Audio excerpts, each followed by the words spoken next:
আসসালামু আলাইকুম। আশা করি আপনারা সবাই ভালো আছেন। তো আজকের এই পর্বে আমরা দেখব ফ্রি এলিমেন্টরে আমরা কিভাবে শর্ট কোডের মাধ্যমে যেকোনো সেকশন বা পেজকে যেকোনো জায়গায় শো করাতে পারি। ওকে? তার জন্য কি করি? আমি আমার ওয়ার্ডপ্রেস ড্যাশবোর্ডে চলে আসি। তো এটা হচ্ছে আমার ওয়ার্ডপ্রেস ড্যাশবোর্ড।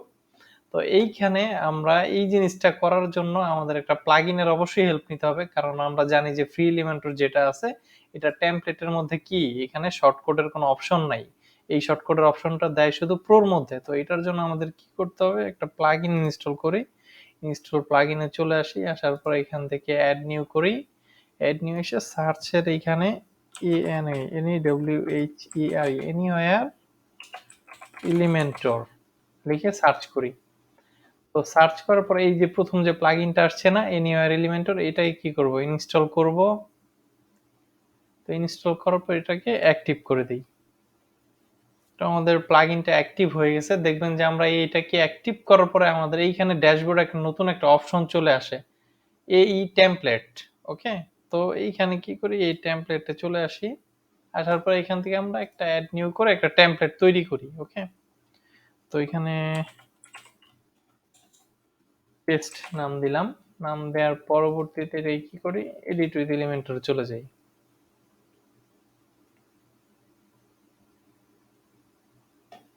তো চলে আসছি। আসার পরে এখানে কি করি? আমরা একটা ডেমো ইম্পোর্ট করে নেই স্টার্টার টেমপ্লেট থেকে।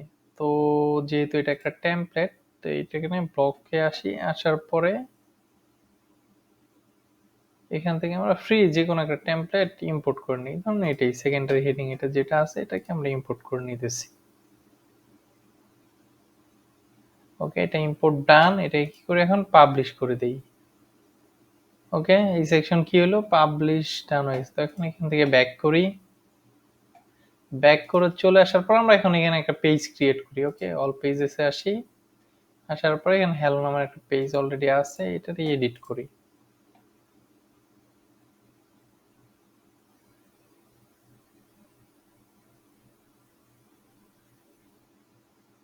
আসলাম। তো এখানে একটা কি ছিল, আমার আগে একটা ডেমো ইম্পোর্ট করা ছিল। তো নতুন করে কোনো ডেমো ইম্পোর্ট করা লাগতেছে না। তো এই যে ডেমোটা আছে এগুলো সব, আচ্ছা এগুলোকে রিমুভই করে দিই। হ্যাঁ, ডিলিট অল কন্টেন্ট, ডিলিট। তো এটা কি হলো? আমাদের ফ্রেশ একটা ওয়ার্ডপ্রেস ড্যাশবোর্ড। তো এইখানে নতুন করে আমি একটা ডেমো ইম্পোর্ট করে নিই। আসলাম। আসার পরে এখান থেকে এই যে প্রথম এটা আছে এটারে ইম্পোর্ট করি। ওকে, ইম্পোর্ট টেমপ্লেট। তো এটা ইম্পোর্ট হতে কিছুটা সময় নেবে, একটু অপেক্ষা করি।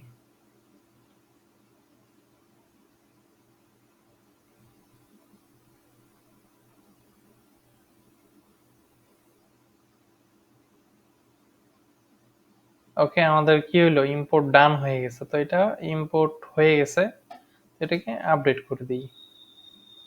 তো ওই যে এখানে আমরা একটা সেকশন সেভ করলাম না, সেকশন বিল্ড করলাম। তো এইটা আমরা শর্টকাটের মাধ্যমে আমাদের এইখানে যে কোনো জায়গায় ভিউ করাই দিতে পারবো।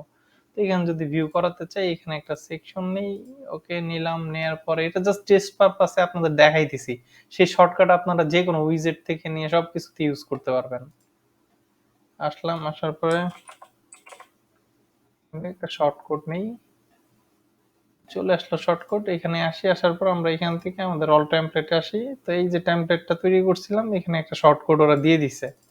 তো কি করে এই শর্টকাটটাকে কপি করি? কপি করে এই শর্টকাটের আন্ডারে এখানে দিয়ে দিই। তো দিয়ে দিলে এই যে আমাদের সেকশনটা কিন্তু চলে আসছে। তো এটারে কি করি? এই যে সেকশনটা আছে এটাকে ধরি, কলাম গ্যাপ নো গ্যাপ করে দেই এন্ড এটারে কি করি? বক্স উইডথ থেকে ফুল উইডথ করে দিই। তো ডান। তো এইভাবে আমরা যে কোনো সেকশন এখানে কি করে বিল্ড করতে পারি, বিল্ড করে সেটাকে শর্টকাটের মাধ্যমে যে কোনো জায়গায় এলিমেন্টর যে কোনো জায়গায় আমরা এটা কি করতে পারি, এভাবে ভিজিবল করে দিতে পারি। কিন্তু ভিজিবল করার পর এটাকে আমরা এখান থেকে এডিট করতে পারবো না। ওকে, তো এটার এডিট করার জন্য আমাদের এই যে টেমপ্লেটে আসতে হবে। আসার পরে এইখান থেকে এডিট উইথ এলিমেন্টর দিয়ে আমাদের টেমপ্লেট থেকে এই জিনিসটাকে এডিট করে চেঞ্জেস গুলো করতে হবে। ওকে, তো আজকের টিউটোরিয়ালটা এই পর্যন্তই। আর হ্যাঁ, এটার একটা প্রিমিয়াম আছে, প্রিমিয়াম ভার্সনের মধ্যে মোটামুটি কিছু ফিচার্স আছে। তো এই প্রিমিয়াম গুলো নিয়েও আমি আরেকটা আলাদা একটা টিউটোরিয়াল ভিডিও বানাবো। ওকে, তো সবাই ভালো থাকবেন। আজকের জন্য এই পর্যন্তই। আল্লাহ হাফেজ। আসসালামু আলাইকুম।